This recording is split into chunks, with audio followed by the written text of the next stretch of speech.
Yes, exactly. So one of the things that happened is we were stuck at the campaign office talking, and as always, talking in call politics, you start talking some stuff. We started talking about trends. Yeah. There are some dangerous trends happening in campaigns.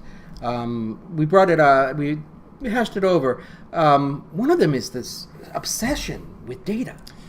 Yeah, and it's troubling because I think when you're obsessed with data, you lose track of what the data's for. It's for people. I mean, there is some sort of rocket science type stuff that does go into campaigns, right?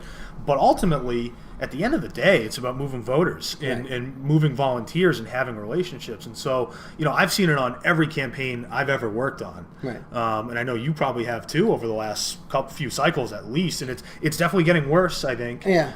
Where there's, you see your regional field director or your regional field organizer, instead of being on the phone or having coffees or sitting down with actual voters, lot leaders, community activists, doing the work, right? And it's not their fault. No, they're being told to. They're being told to enter in a million Google Forms, right? Or be on this call to report this, and be on that call. Conference calls every 20 minutes. Every 20 minutes, and it's I've seen it on it's varying degrees of this, right? But it is on every campaign. I think a lot of the local campaigns, just because you don't have the time for that type of stuff, or the resources, it's a little bit more narrowly focused. But particularly on these large statewide campaigns, and I think you saw a lot of this with Hillary Clinton in 2016 too. That there was this big emphasis on data. And, you don't need a Google form for every single thing that you're doing. Or so to be clear, I sat down and talked with Brian Muldoon, and unfortunately Facebook ate that interview. We will be redoing it. But he points out that you need to have a data strategy and set the actual rules. Right. But what we're talking about is this weird obsession with making sure you count how many people have signed up for a canvas, count how many people have come to a phone bank. Make sure you get all the data, so that what ends up happening is your field director ends up with their head in their computer instead of greeting people or coming to their phone bank. And building relationships, which is, I mean, you're not going to build a relationship with your face dug into your laptop, and it's tricky because I understand, like Brian makes a good point, right? Data's critical. You need to have a strong data plan. You need to set the rules. You need to know the voters you're going after. Who are the people that are going to help you win, and go get them, right? But it's during the execution of go get them where people get caught up.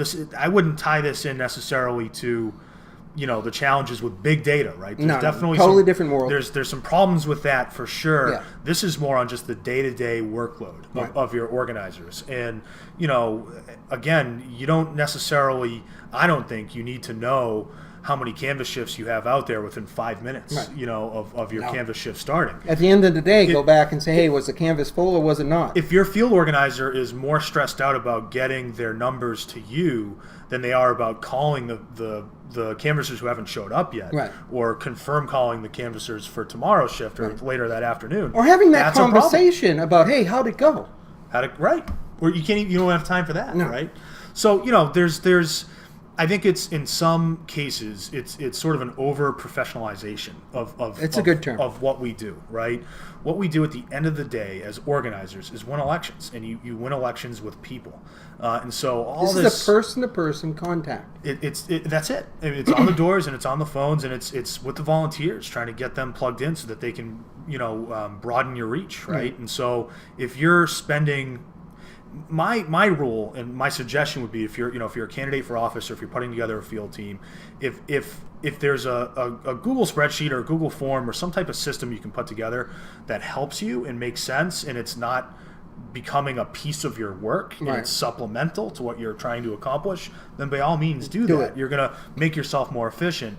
But there's a thin line between making yourself more efficient and creating such a over-the-top structure that your efficiency is lost to essentially your face dug into the laptop. It's a little bit of a micromanagement problem too. I think so. Yeah. Because if you're a regional field director, you need to know that your field organizers can do their job, right? And you need to be hands off. Yeah. Because as Alan Pasovich pointed out, You need to go and talk to the thought leaders in the community, get them on board. They're going to recruit more volunteers. A thought leader is not a number one in your database. A thought leader is like a 20, 30, depending on how you actually contact It's exponential. Yeah. That's how and I think there's also to some extent, too much focus on some of the grass tops too. Yeah. Some of the community leaders are important without a doubt. And if you're balancing your time, if the question is between sitting down with a thought leader or filling out a Google form, obviously we know which one there is. But Right. I also worry that there's on that end of the spectrum, there's a lot of candidates out there that assume, okay, I got the leader of this organization, or I got the leader of this organization, or I got this state rep or state senator who's endorsed me.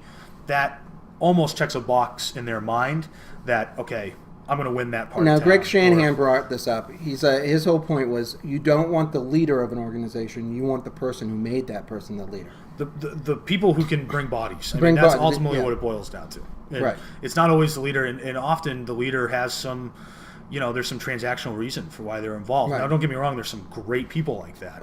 Yes. And they're needed. I mean, they play an important role here. But me personally, the best volunteers I've ever picked up were people who just walked in the office or answered a phone call And said, or "What can I opened do?" the door, and they had some personal life story that informed their commitment to your candidate and your cause, and they're out there every weekend. And Brockton in 2014, there was a lot of people like that, and to me, that's where it's at, right? And if you're too buried in data or in data tracking Or keeping track of your field organizers. counting lit, right? Yeah. Like all this stuff, as important as it is, and I get why you need to do some of that stuff. Ultimately, all of this is about managing your time, and your time really should be committed to Person winning to the person. election, person to Winning person, election. So you've done pretty much all the jobs. most of them. Yeah. So 10,000 foot, somebody who's just getting involved, talked with this about, and Amy Billmore talked about this. How would you break them down? How would you describe them to people if they're interested Yeah. in getting involved?